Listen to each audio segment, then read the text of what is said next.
a Snickers.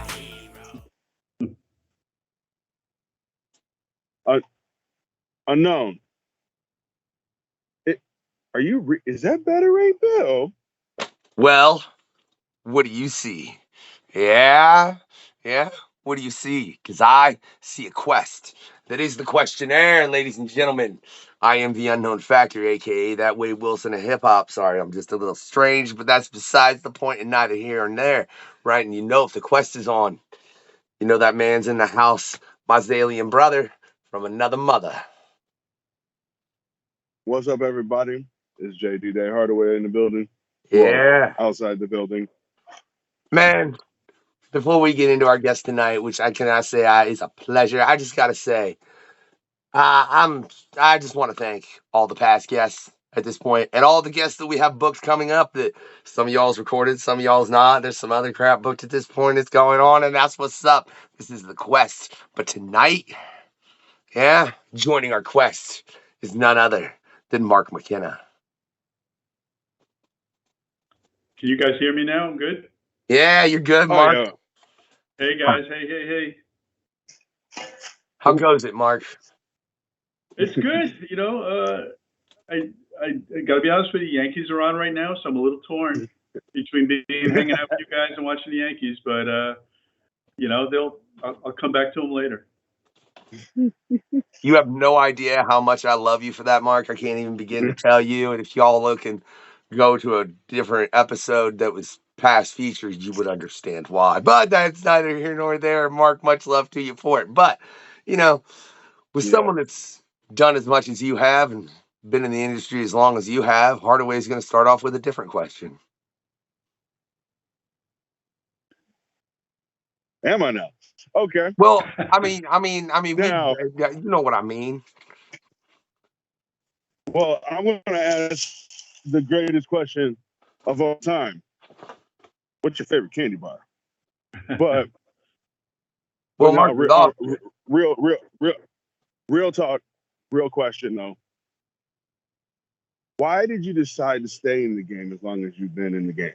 Real quick though. Oh, there you go, Mark. We lost you for a sec.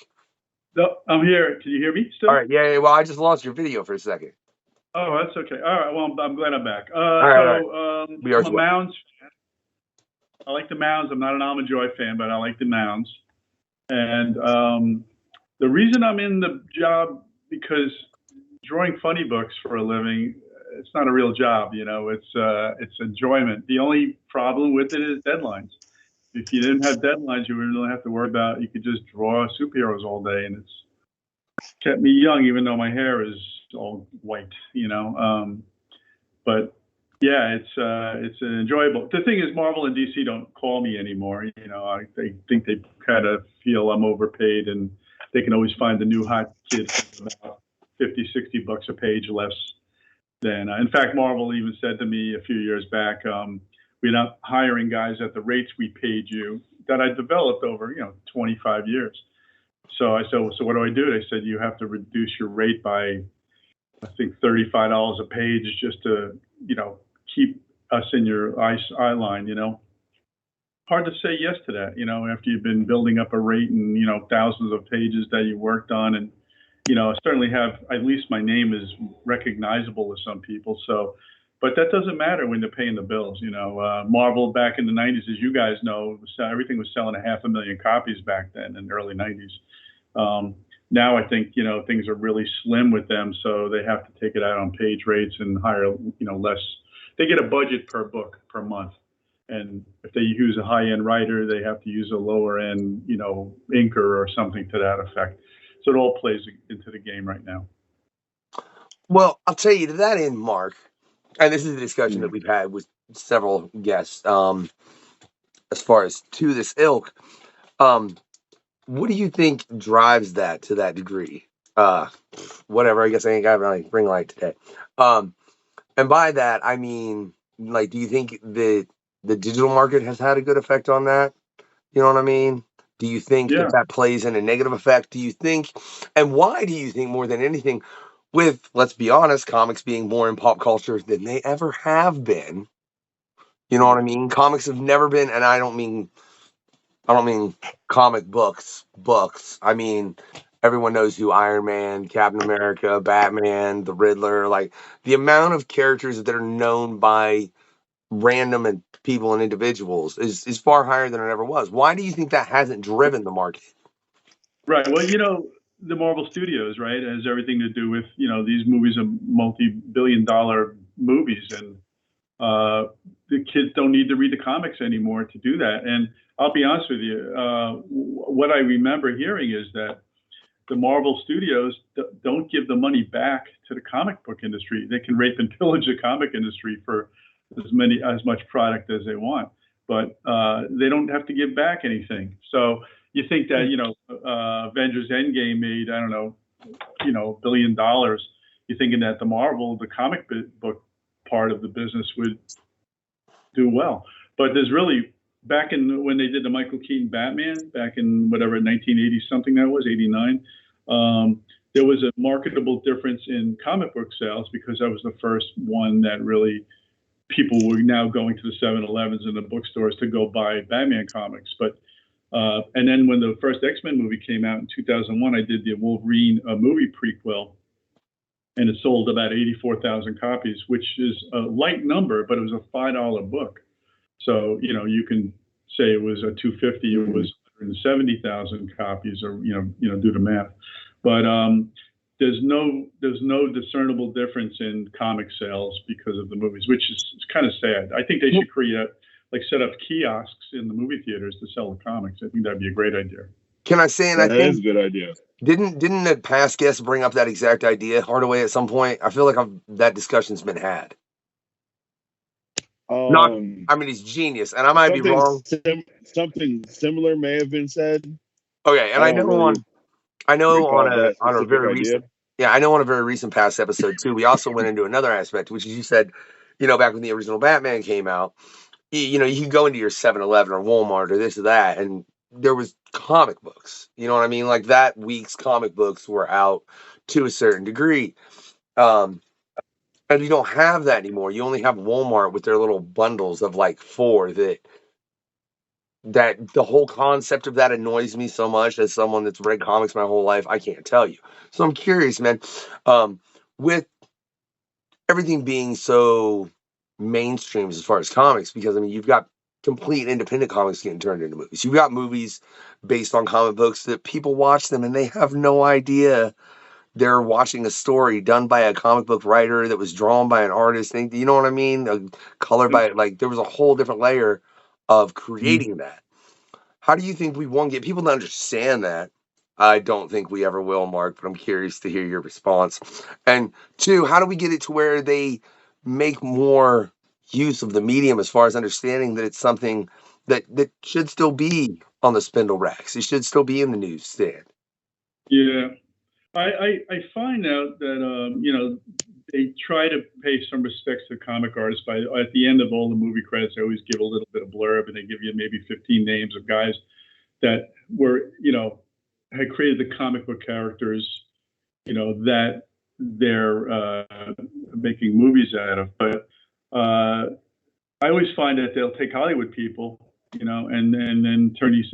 I went to go see Spider-Man on Broadway. My wife bought me tickets. I don't know if you guys remember when that was on Broadway, probably 10, 15 years ago. And when I really didn't want to see it, but my wife was like, "It's Spider-Man, you want to see it?" So we went into it, and we all know that he got bit by a radioactive spider. But in the Broadway show, the director of the Broadway show decided she was going to create a goddess of spiders that came down and bestowed the radioactivity on the spider that then bit Peter Parker. And I'm like, what is that? Whatever her name was, arachnifib, or I don't know. But it was. Hey, wait. They couldn't even just use Madam Web if they were going to do that? No, yeah, they didn't do that, right? No. Come on. Yeah. But that's the kind of thing that makes me think that, use comic, you got the storyboards, you got the stuff there. It's just use it, but they all got to put their own stamp on it, and that messes around with it, And yeah, I totally understand that, man. Now that draws me to a different point.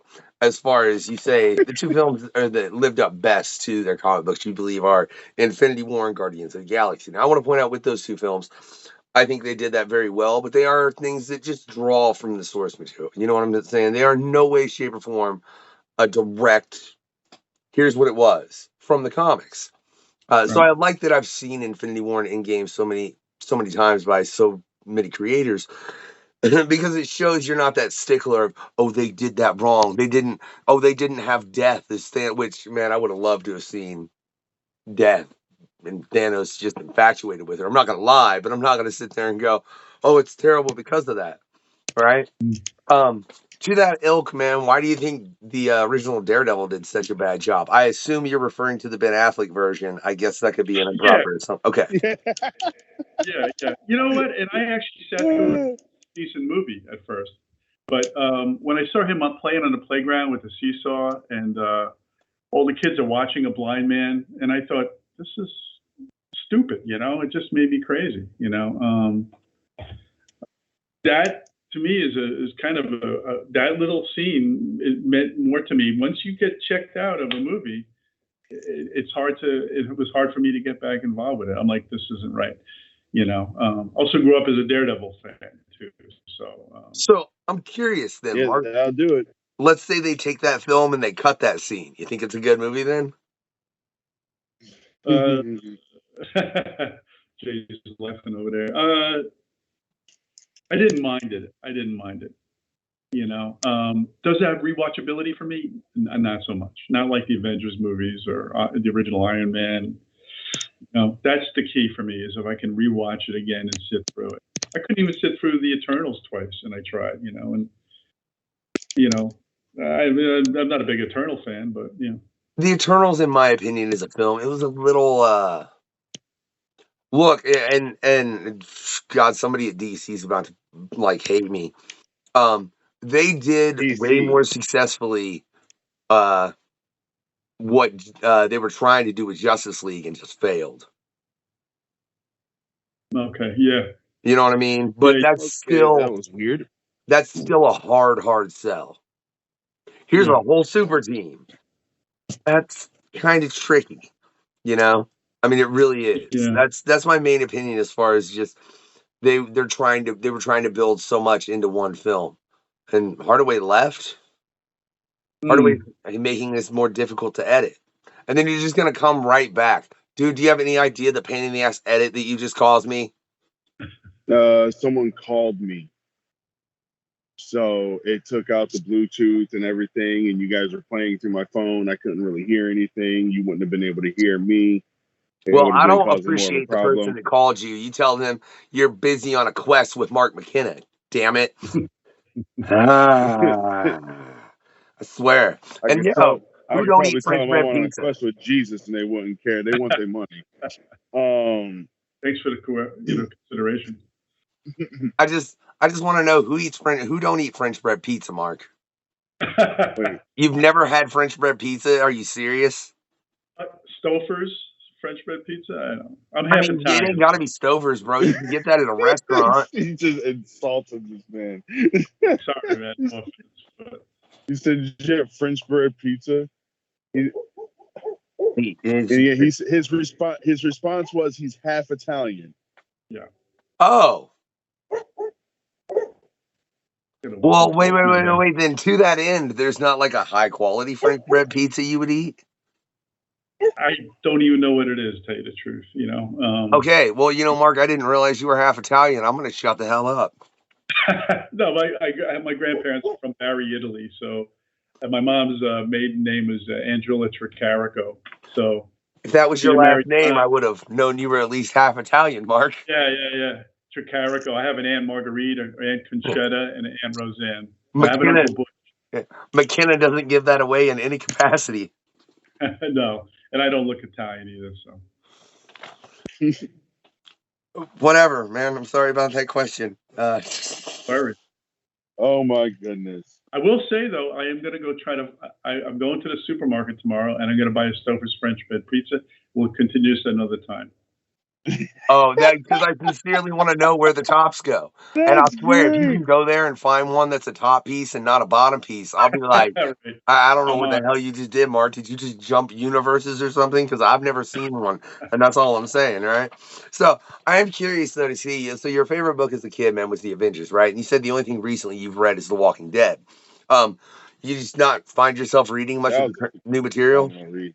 Yeah, I'm not reading comics hardly anymore. Yeah, I grew up reading Daredevil, Avengers. I read everything. I was basically anything on the spin rack I would grab, and except I stayed away from DC unless I had the Creeper in it, which for some reason Ditko's Creeper kind of scared me and was cool. So he's the only guy I really. And actually, the uncle that lived next door to me growing up had a Scrooge McDuck collection and a Legion of Superheroes collection, and I really got into the Legion back then. The roll call with they had the whole like Sun Boy and Ultra Lad and all. I used to love that stuff, but somehow that led me into the Marvel universe, and I never went back.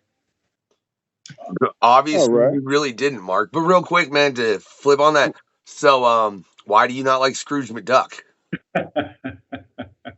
That's just throwaway stuff. It was like Archie for me. I wanted some meat and potatoes. That's all. I understand. See, that's why I like DuckTales. That was my jam. That was my jam.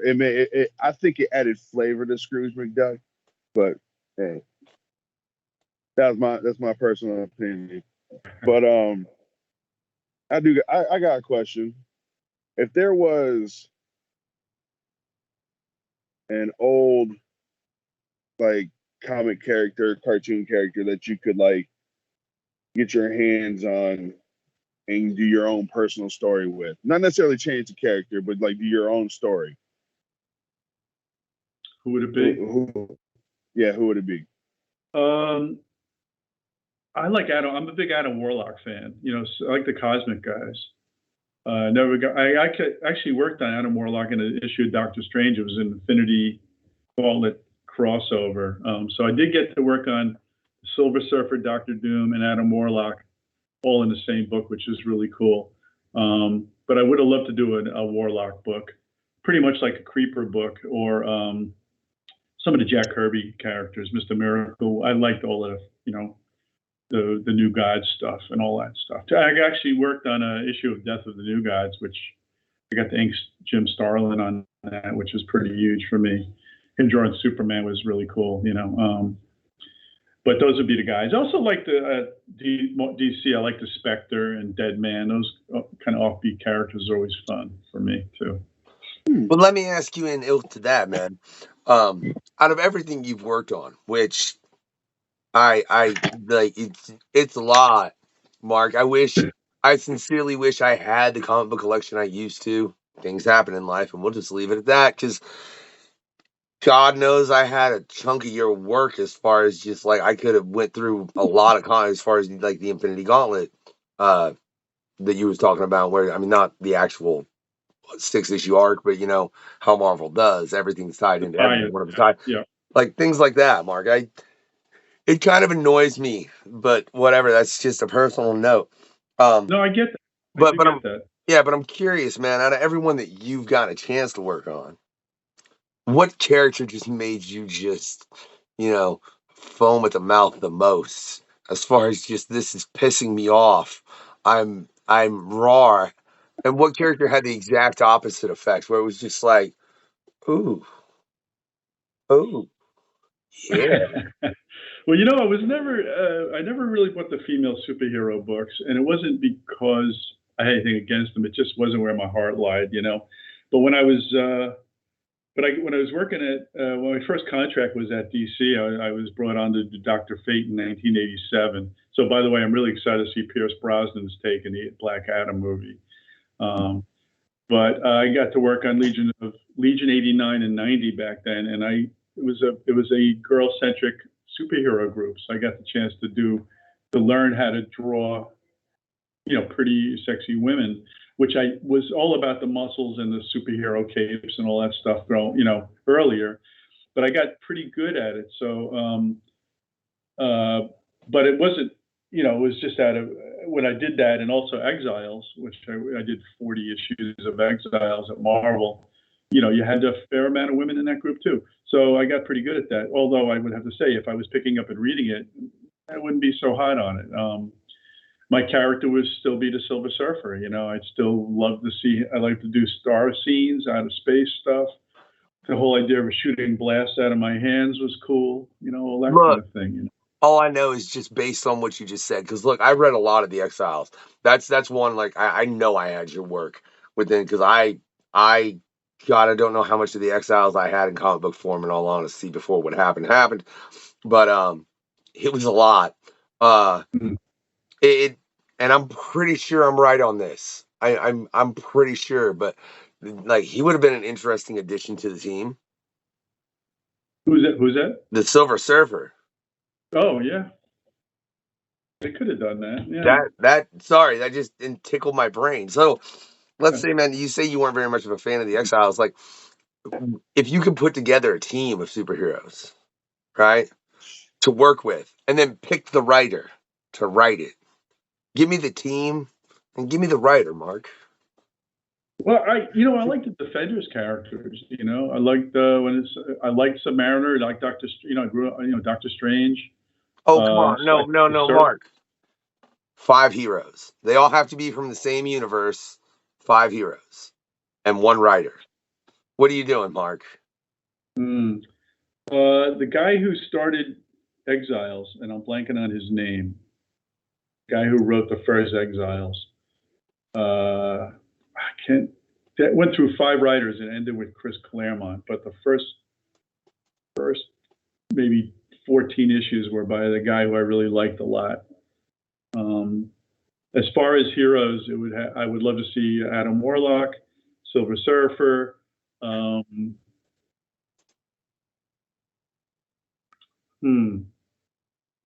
of stuck after that. Throw some names at me. Hugh Whitnick is the name I'm going to throw at you. Judd Winnick. Yes. Yeah. He's great. In fact, that book did better than I expected to do. And then it went over to a few different guys. But I have to tell you, he was mad at. I got offered Batman. I got off the detective and I quit. And I jumped over to do Batman because how many people can you say worked on detective in their life? Yeah. I would say it's maybe a couple hundred, maybe over the years. Yeah. And I worked on issue 770, 769, which if you count back that many months, it's probably 1938. I don't even know. Yeah, it's mind-boggling. So I got to do 6 issues of detective, and then they switched and Jim Lee came on Batman, and they moved me out, and then I was without a job for 6 months, and then somehow they got me back into Exiles. So of the 100 issues of Exiles, I'm proud to say I did about 40 issues, which is my longest run in any comic. As far as other superheroes, they're probably the more offbeat. Black Bolt, I'm a huge Inhumans fan too. Wait. So far, you've got Adam Warlock, the Silver Surfer, and Black Bolt. Those badass dudes. I don't think you need any more of a team, Mark. Who are they going to run up against? That's a problem.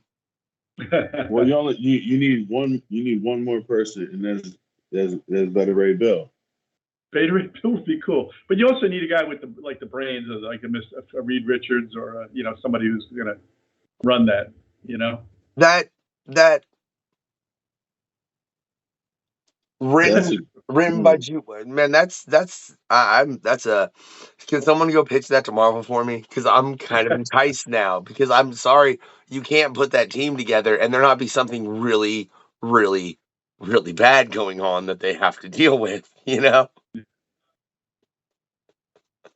Oh, that's. I'm trying to think of what kind of threat they would have to deal with. I did the Parallax Final Night book for DC where Hal Jordan goes, he takes out the Sun Eater, and because the Justice League are off fighting somebody else, he saves the world, he dies, and because he's a martyr for it, but I forgot where I was going with that. But the whole idea of having you need something big, to have them all get involved, Oh yeah, I'm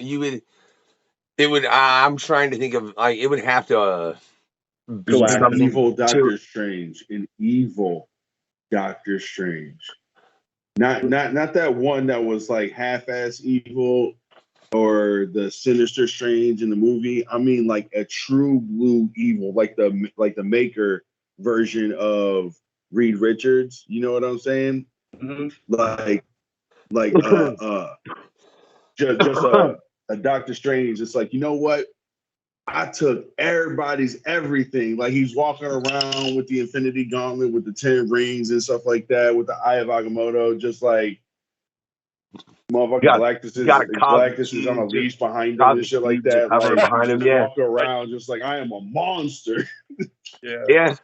That would probably be sufficient to bring those 5 together, I will say. But firstly, yo, Mark, mad respect on the fact that you use chopsticks when you eating Chinese. I'm loving it, right? I really am. Also, mad respect for the fact that you took this question properly. When everybody thinks I'm asking for what their personal superpower is, like, what do you think? You're actually like shooting sonic blasts from my palms. So, like, you took it as the aspect I'm asking what one you would want. No one else has. That's my fault. It's phrased very oddly. I'll take complete blame for that. You're the only person that's answered that question properly based on my phrasing. That's hilarious. Yeah, and I'm telling you, there are people that y'all ain't even seen yet. If you're sitting watching this episode, they didn't answer that question right either. I ain't calling out no names. I'm just saying. Everybody. Yeah, everybody. Everybody. Everybody. Can I say though, man, fuck. I love that that was your favorite curse word. I was very surprised to find you were a Halo fan. You know, I played a lot of video games since I got yelled at for playing too many video games and not doing enough work. My son ratted me out, you know, so I gave up. But I was totally into Halo for a while. I also sucked at it when I was playing teams against each other. I always got killed right away. That's why I don't play Halo, man. But you know what? Yeah. Let's get into something else a little more modern. That I mean, let me ask: has anyone else in the comic book industry dropped an NFT? Yes, Jose Okay. Felbo, who was kind of a workman-like 1970s Wonder Woman artist. He made killer money in the NFTs, and his grandson brought me in, and we did a piece together that sold for over $10,000. And I became a believer overnight, and I'd say I had four, maybe 6 drops with the one platform called Maker's Place last year, and they were phenomenal. I was making between 15 and 20 grand every time I did a drop. And then 2 other platforms reached out to me, and they were like, "Oh, let's get him," and they were throwing money at me. It was just crazy. And then it got really cold.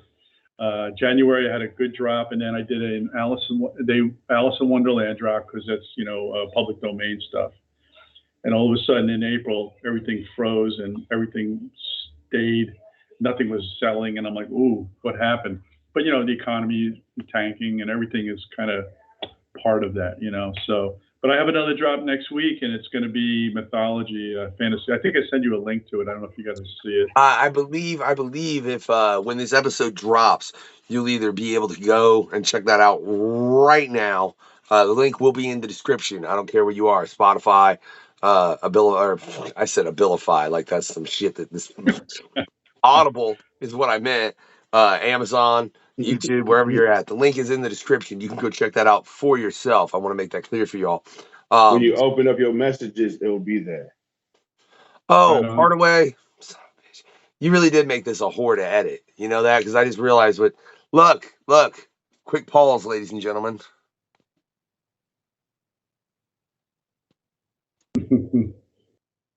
Nice fake out.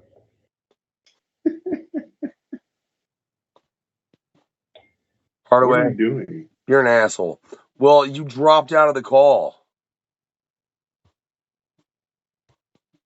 So I'm trying to get it to where it's positioned proper now. Oh. Yeah. You a-hole. Oh my goodness. All right. We're back, ladies and gentlemen. Yeah, Hardaway had to drop out of the call, and then I had to do some funky editing, and then I had to do some funky other editing, and this is all going to kind of look funny, but You know, whatever. I am the unknown But factor. here's I the definitely serious love that. question. This is the main But serious question to this quest. If you had a band or a singer, oh solo no, artist, Hardaway. whatever. I Hold need you on. to I need you to hold that question because we're not done with what we were talking about as far as the NFTs are concerned. Like I said, there are Oh links in the yes, description. NFTs. Yeah. That's See, right. you're jumping ahead, bro. Don't do that to me just because I had to fix some damn technical issues because you're dropping calls and you got like what Lex Luthor calling you over some shit now. Jesus, Hardaway, you're getting on my nerves with that shit. I swear on my life, right? But back to that. So after I you was like got into not that, you kidding. seen that there was an abundance of money in it really quickly because all that crap is insane. And then you see it kind of kind of whittle down. Like, what was your initial response? And for that matter, what do you think it can do overall for the industry? You think there's something there to be helpful? The problem with NFT businesses, it's all digital. You know, people own, I forget what the minted digital copy, and then you can't really sell it after that because they own that unique. If it's an NFT, it's a one of one. But sometimes we do editions of 5 or 10, or do an open sale. We can sell so many in 15 or 20 minutes or whatever it is. And it was insane because they built me up. You know, I had some Star Wars background. I did some old Republic stuff, and they were promoting me as Star Wars. They wanted me as the branded Star Wars artist. And then Jose Delbo made $1.85 million selling Wonder Woman NFTs. And DC came down and said cease and desist. They came to me and said we can't do any Star Wars stuff. And I was ready to drop. I had a couple Darth Vader pieces. See, and here's the thing: I could draw Darth Vader for you if I seen you at a Comic-Con, right? It's okay. You know, it's not. You ask me to draw Darth Vader, I do it. You pay, and that's it. So why can't you do that in the NFT business? You know, but the problem is $1.85 million. You know, DC wants their piece of flesh. You know, their pound of flesh. So that's why. Yeah, that's why right there, Mark. $1.8 million. Marvel, I was ready to drop. I was ready to drop Darth Vader with Baby Yoda. I had a Darth Vader holding one of my alien jack-o'-lanterns by the neck, and then I was transferring over from Star Wars to Combat Jacks, and I did another piece with all Combat Jacks, and they said we can't do this anymore, and I'm like, well, you know, I didn't understand. I mean, I understand licensing, right? But these guys are just randomly, like Wild Wild West, just doing this stuff until they get caught. I didn't really understand it. So now they're having me signing contracts, and they're not responsible, and they want to. Someone's going to sue anybody's ass. They're going to try to come to me, you know. And my thing is, I'm still doing a one of one. You know, I can still do a one of one. It's just if it sells for hundreds of thousands of dollars, they're going to want a piece of it, you know. So I'm staying away from all of it, and I'm just doing public domain. So I'm doing fantasy. I'm doing, I'm doing myth Loki, you know, not Thor Loki.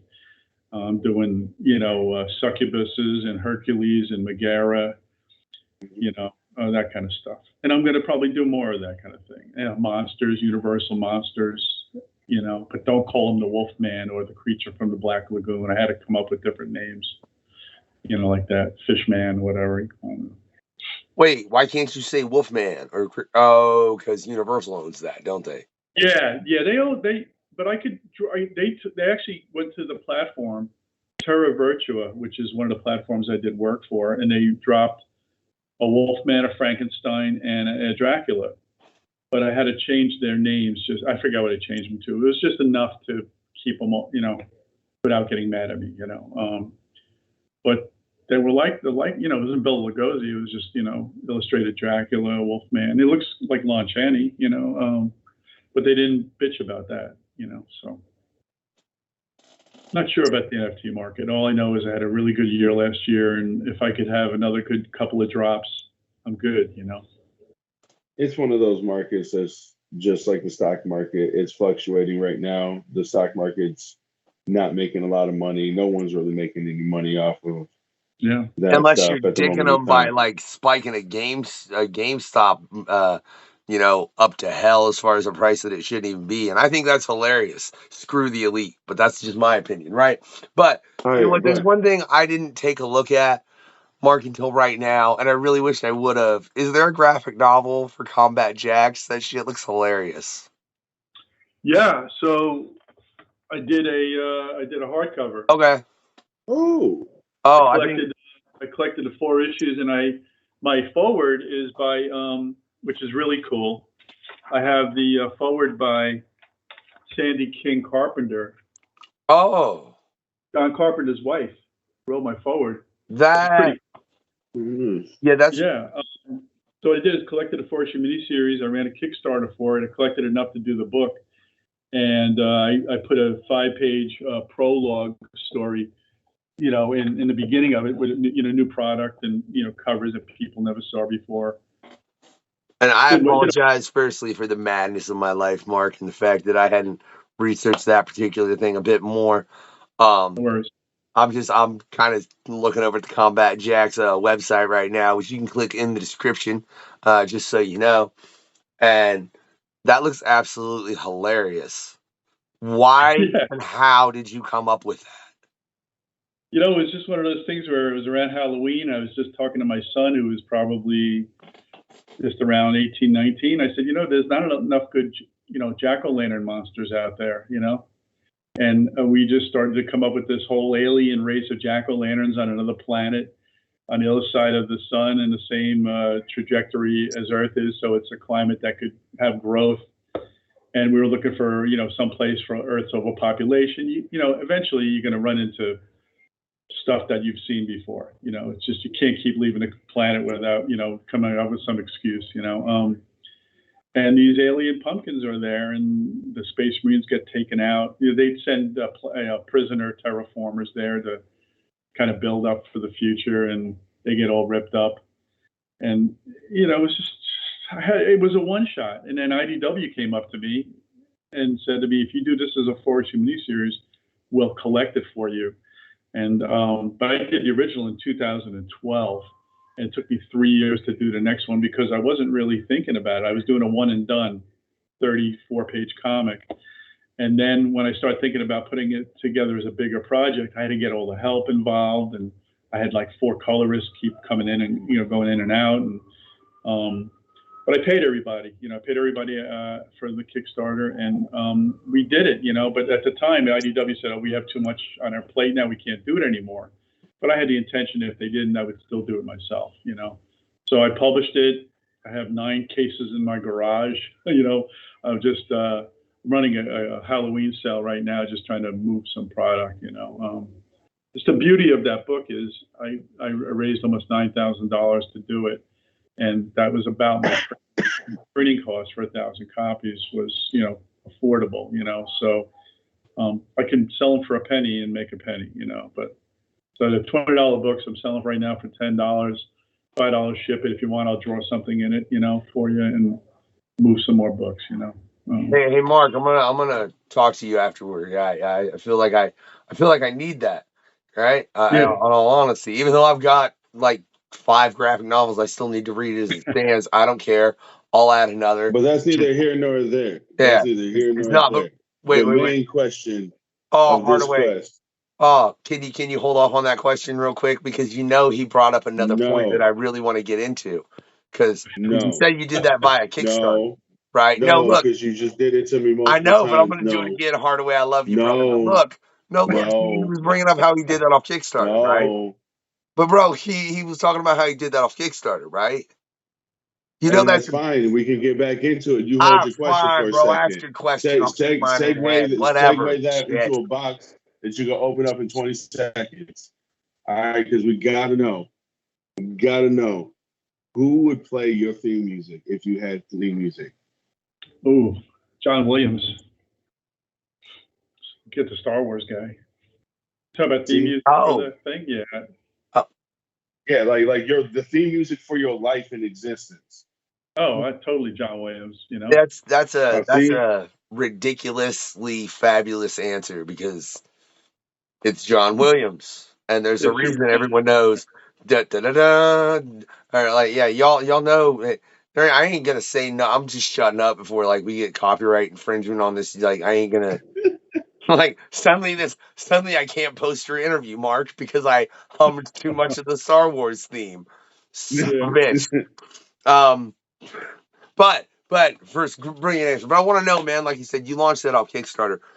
What do you think that's done to the industry as a whole, man? I mean, because you see that a lot with creators anymore, to where they're using Kickstarter to try and start things. I know Ariel Mandel's running one right now. You can check his episode out on episode 2. The link's in that description because I added it. Even though, yeah, so you can go check out his Kickstarter as well there. But what do you think that's done to the industry overall, man, as far as just, hell, so many facets, bro? Yeah. My feeling is that if you have a career in comics and people know who you are, you can have an easier time launching a Kickstarter or an Indiegogo because people like you or your artwork and they want to follow you, and it's changed the game a lot, right? And that I think I've seen, what was his name, Frank Cho, talk about, you don't need to work for Marvel or DC. He'll do something like Kickstarter, make $100,000 like that, where Marvel would pay him, a couple $100 a page, So I've had 7 Kickstarters and only one failed, and it was because COVID just started. And I was doing a children's book, and it fell flat, and I could see it happening. And so I waited for COVID to clear out a little bit, and I relaunched it, and then I made my goal. But and I don't ask for a lot on these Kickstarters. I'm not looking for a salary. I'm looking to get the book done, and that's why I did this other thing. I did a kid's book called Banana Tail, and I actually have. Yeah, you can see the monkey's actually embossed. I don't know if you can see him. Yeah, he's a little. Cool? Oh yeah, I do. Wow, that is. Cool. That's another one. Honestly, I looked into quite a bit. I looked into that one quite a bit.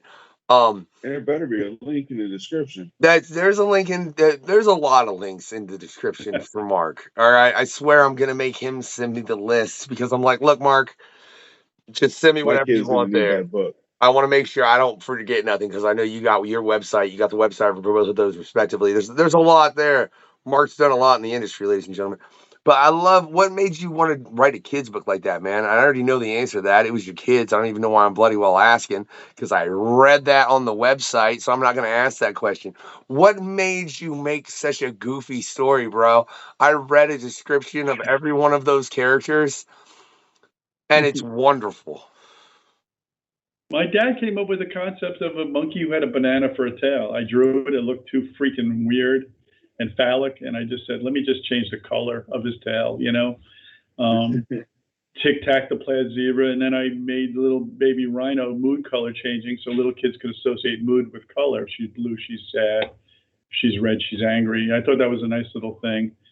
And I actually did a Halloween comic a few years ago with the characters, the Banana Tail Halloween comic special. And I did a 36-page comic book for kids when they get older. They can read it to themselves. So I was trying to create a book series that gets older with the kids. They don't lose it at 4 years old, Curious George, and then they're done. They can start to read it themselves. So I was working on second grade. I was working with a second grade teacher to try to get the lingo down. Where it's not that's too cool. Challenging, but not too much. So I did it when my kids was 4 and newborn, and that's what you read about. So a lot of my heart came from my own kids. Tried it out on them, sit on my lap, read it to them, see what they thought, colors, all that stuff. I used to ask them to scribble colors, and they come up with some ideas. I don't know that I used any of them, but it was at least fun to do, As a dad, I feel that right here, Mark. Yeah. Like that's phenomenal. But based on what you just said, I'm curious. Do you continue? How long do you intend to continue that series? And would you continue to amp it up to the point where you're like, oh hell, there are people that read this when they were kids and now they're adults. Maybe I should do an adult version. I mean, not really like I don't expect anything like The Boys or to that level, right? I don't expect gruesomeness from it, like something on a Saga tip. I wouldn't expect that kind of story, but just more adults. I haven't processed that because I always thinking along the lines of the kiddie element. What I am planning on doing now, and actually I'm starting to move those wheels, is I'm going to do a collection of all the short stories I've done, and I have almost 60 pages of short stories, anywhere from 1 to 5 pages. And I'm going to call it The Whole Banana or something to that effect, peels and all, And I'm going to probably kickstart that. The nice thing about that is I already have 60 pages there on the website. I have them in other books. So I'm going to do probably another 10, 15 pages and try to create a 64-page collection of everything, And the nice thing about that is I already have most of the art done. So it's just, paying out for to do 15 pages and then for a collection, So I'm going to keep moving. I'm going to keep moving forward with that. I never want to let that die. It's too dear to me, even though my kids are now both getting married within the next year. They're not little kids anymore. My son's getting married Saturday, actually. He's 27 years old. Well, congratulations to him. Next May. Thanks, man. Yeah, congratulations. But I can so wait. I can so wait for much. Dandy, stay a baby forever. How old are you? How old are you guys, kids? If I could ask. Mine's 3. 3? I guess both of our kids are 3. I forgot that for some reason. Yeah, we both have 3-year-olds. Wow. Yeah, we've got them young, Mark. Yeah. We've got them to where they need that. They need that tail right there, to sit down and read to them. Like, it would work perfectly because they're at that age. Are you guys? You guys live near each other or no? We're both in Indiana. Kinda. He's about 3.5, 4 hours away. Drive down south. I'm up in northern Indiana, closer to Michigan. Wow. Okay. I'm going to be in Grand Rapids in November 11th, by the way. Grand Rapids. Yeah. 2 days after my birthday, you making me wish I could get up to Grand Rapids, Michigan, man. That's just rude, Mark. I mean, I'm not going. It was a mistake. Sorry. He'll be there for anybody checking out the episode. Go check out Mark up in Grand Rapids. What are you doing up in Grand Rapids, man? I think they just wanted me there. COVID has really, kept me away from doing a lot of shows. I was averaging 15, 20 shows a year, and I'm doing 6 this year, and 5 of them are a driving distance. But they're flying my wife out to go. They paid $1,000 for her to fly round trip. I'm like, she's my manager for the weekend, By the way, I met my wife on Marvel Comics. True story. Nice. She used to work in the accounting department, and she knew how much money I didn't make. She still married me. Oh, shit. Well, let's get off the fact that ain't nobody paid enough except the people on top, but that's besides the point. We're not going to get into that depressing bullshit on the questionnaire, even though it should be fixed, y'all. Right? I'm not for the elite, but we're not going to get into that depressing shit on the questionnaire, as I said. Right? COVID, man. I'm curious. Like, it obviously had a negative effect on everyone, right? I feel like it had a negative effect on the entertainment industry more than anything, And I say this as a hip hop artist. Like, we had a lot of shows, and it just got merged, and all of this ready to go was Kill a Factor. Yeah. And we were ready to go, and then COVID, and just the world shuts down, right? Yeah. And I feel like you probably had that same effect in the comic book industry because cons are a big part of the comic book industry to keep it thriving, so you can meet the creators, so you can do all of this. What do you think we can do to properly recover from that overall, period, and just in the comic book industry specifically? Well, I will tell you that the last few shows I've done earlier in the year have been very well attended. People want to be out, man. The reason the NFT business did so well last year is because people couldn't go out. Everybody was afraid, so they were at home doing their shopping online, and that's why the NFT business, on top of the fact what Jay said is, the industry, everything was up. The stock market was better. Now everything's falling apart. But the few shows I've been to, they've been blowouts as far as attendance. I mean, New York Comic Con was insane, I heard too. So I think that part of it's been healthy. And yeah, I do agree with the movie studios. Nobody's going to the movies. Nobody wants to sit next to anybody in a movie theater. Remember we were wiping our food cans down at one point, so it's just yeah, I definitely don't want my popcorn out in the air with other people breathing on it. especially when they're talking about it being airborne, right? Yeah. Yeah. But remains to be seen. I think I still think we don't know where a year from now is going to be. You know, I think it's going to be like the flu. We're going to get it every once in a while. It just won't be deadly. You know. That's just annoying. I want to point out, and that's Look, what I know I just want to point somebody out. who's on their Realize, 6th time getting it, well, and they've been vaccinated. and not even That's that, dude. Realize it went from like this huge worldwide plague threat to it's an annoyance. You're going to get it every once in a while, like it was a cold or a flu. It's not like Planet of the Apes where it's going to wipe out everybody except the apes. You know. There's only one thing I don't like about I of course I think it all sucks, but the main thing that upset me the most is that it took my ability to taste my salt and vinegar chips. That's weird, right? It really was, because I'm sitting here just eating them, and I'm like, I ate enough where the salt's so bad that it starts to burn your tongue. Yeah.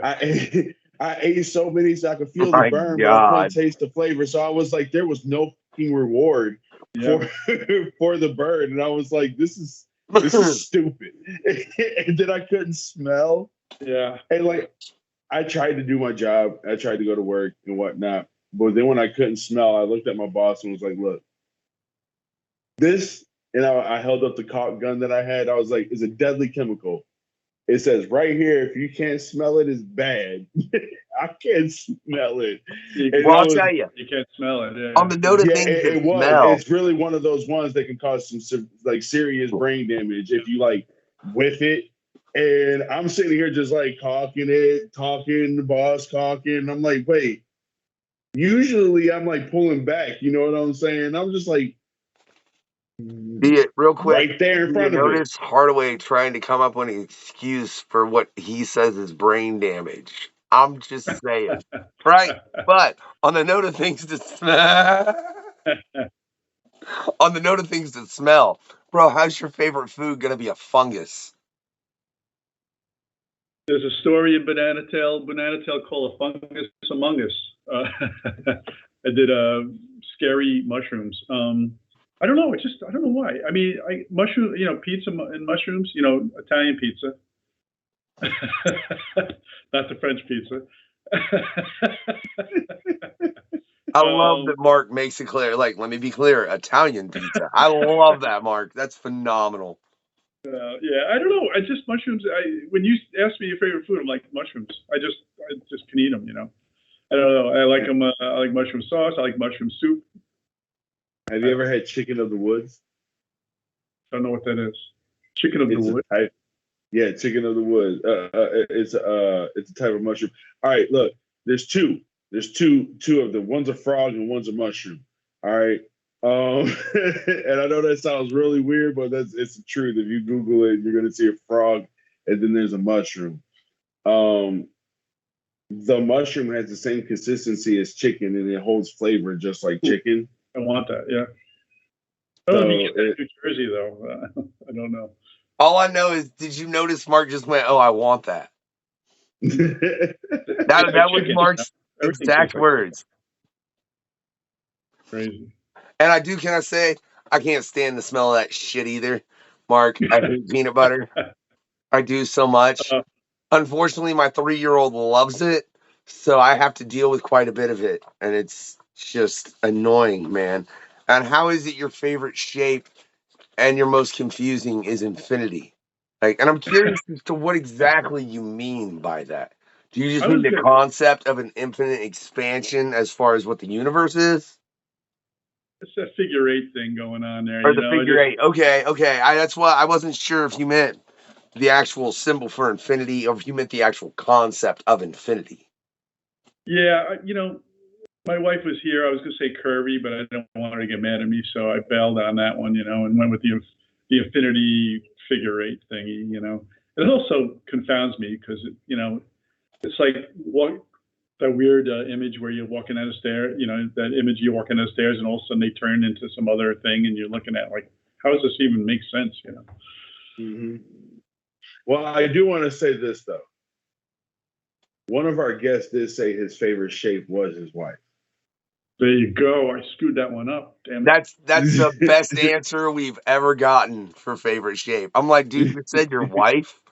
Like, you should totally get laid tonight. Yeah.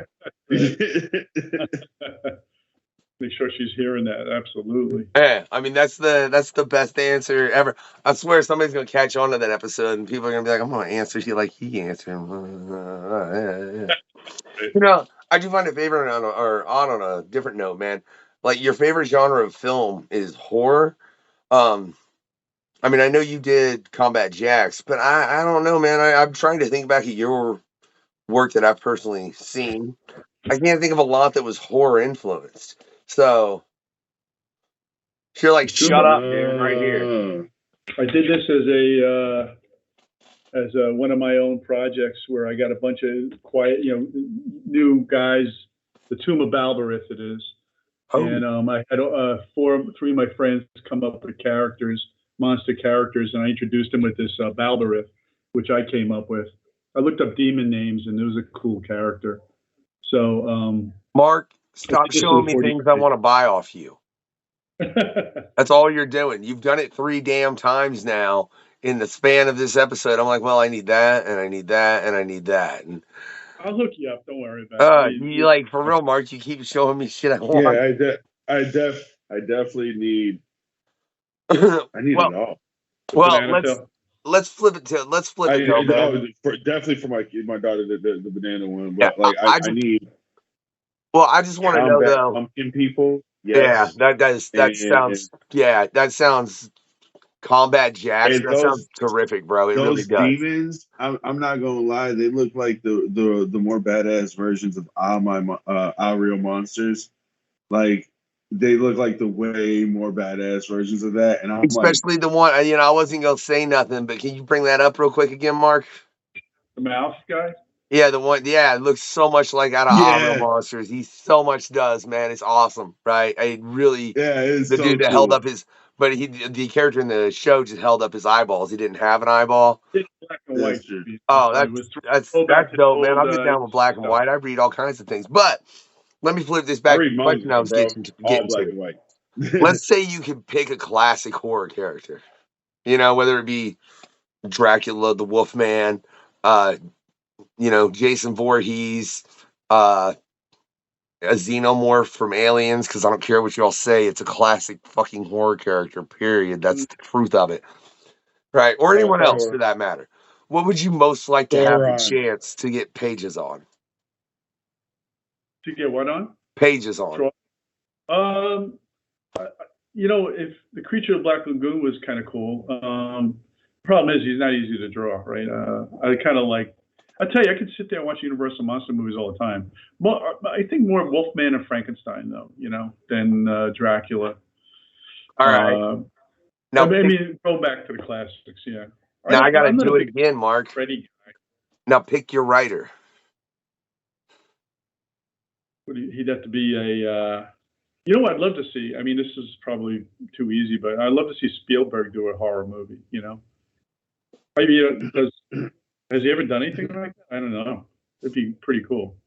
He did Gremlins, but that's not really a horror movie. I mean, they call it a horror movie, but let's be real. It makes you feel good on the inside. Yeah. Wait, who the fuck? Didn't Spielberg do Jaws? There you go. That was a horror movie. You're right. Okay. That's my favorite too, really. I don't know. Part of my brain was like, am I right? I think you are. I don't know. I'm really tired. I'm way past my bedtime. But yeah. I will keeping Hardaway up late, Mark. What are you doing? Hold on. For him. Mm-hmm. I don't know. Those everybody anthropomorphic sharks? Street sharks? Street sharks. Sharkhead guys? Yeah, the sharkhead dudes and whatnot. Yeah. The street sharks? Yeah. What are you bringing up street sharks for? Hardaway, you are way because when I think of Jaws, I think of street sharks, and I'm just like, they're the cool. I wonder what would happen if Jaws and street sharks were to run up on each other, like in the ocean, like Jaws sitting there The swimming, street acting like a little sharks would kill badass, him. What just are you taking talking over the about? beaches, and There- then all of no, a sudden the street sharks just run up on yeah, him, just like that's what? that's not a fair fight, Hardaway. What the hell's wrong with you? The street sharks destroy. It's a regular great white versus a bunch of sharks that are That is like not a regular great white. Do you see what that thing did to a fucking boat, bro? whatever, That was whatever. a It was, by the way, big directed by Steven megalodon. Spielberg. We have confirmed that. So, how about this, Mark? Or how about this, Mark? Yeah, let's just take it a step deeper. Pick a writer you would just love to work with, period, but keep it outside of the realm of comic books. Hmm. It has to be alive though. Has to be what, live? Yeah. Oh, can't be Hitchcock. No Hitchcock, no Edgar Allan Poe. Though that would probably be pretty damn epic. Paul Anderson would be cool. The licorice pizza guy. I think he's funky, interesting. Not a big David Lynch fan. Stay away from that. But I was a big Lucas and Spielberg guy. I would see all that stuff in the movie theaters 4 or 5 times. I mean, between Star Wars and Indiana Jones, I must have gone 10 days and 2 weeks. Every day I was going to see those movies. I do love the Indiana Jones movies. They're beautiful. They are. Also, American Werewolf in London was way fun too. That was Landis, though. John Landis, another guy who's had some great stuff out there. Well, let's look at this. Firstly, I didn't note that your favorite film was Jaws until I just bloody well looked at it. I just said that based on the conversation we were having, which I think is even funnier. You know what I mean? I can't remember all the answers to the questionnaire. I ask a lot of questions before we even bring them on the show, ladies and gentlemen. Right? Sometimes we don't even bring any of them up. Sometimes we don't bring any of them up. That's very much true. Sometimes it's half, sometimes it's more, whatever. Damn it, I rambled and forgot my question. Hardaway asked something. Talking about why am I still up? We can wrap up, guys, because I want to go see the Look, he's like, I'm too tired. Mark's like, this shit's gone on too long. This dude's like, don't shut up. And that's very much true. I don't. There's, for 1, sleep, and 2, Yankees. Look, man, you're outnumbered. Fine. But, Mark, before we wrap, real quick, can I just get you to be like, yo, this is Mark McKenna. This is Mark McKenna. Make sure you check out the questionnaire every Wednesday at 7 p.m. So is this gonna next Wednesday? This is gonna run. I'm gonna get you into where you're getting shuffled in. That's why I'm not even saying the episode number, because I'm gonna say it right now, ladies and gentlemen. This screwed up the whole order of the episode numbers, but I don't rightly give a damn. It's Mark McKenna in the house. You know what I mean? We never told anybody the correct number anyway, except for Stephen do. We Grant. keep on digging up. Well, it's because there is no episode 1 and whatever. Much love to Matt Hawkins for coming on for 1 and 2, and one of them no one will ever see, but that's besides the point, neither here nor there. But yeah, let's go ahead and wrap up, man. I agree. It's been a hell of a, like I said, it's been a hell of an interview. Just before we go, I can say, this is Mark McKenna. Make sure you check out the questionnaire every Wednesday at 7. Ready? And then if you want to add on something as far as, your website or whatever, more than welcome to. Should I just go? Good to go. Yep. Yo, this is Mark McKenna here. Check me out at www.markmckennaart.com. What was the whole rest of the story? Make sure you watch it or check out the questionnaire every Wednesday at 7. Can I just go from there? Yeah, you're good. Start over. Yeah. Check out the questionnaire every Wednesday at 7. I just screwed that up. I missed something. No. I've just got to edit more shit now between the way you dicked that up and the way Hardaway just left the damn call in there. But I love y'all, and it's a hell of a quest.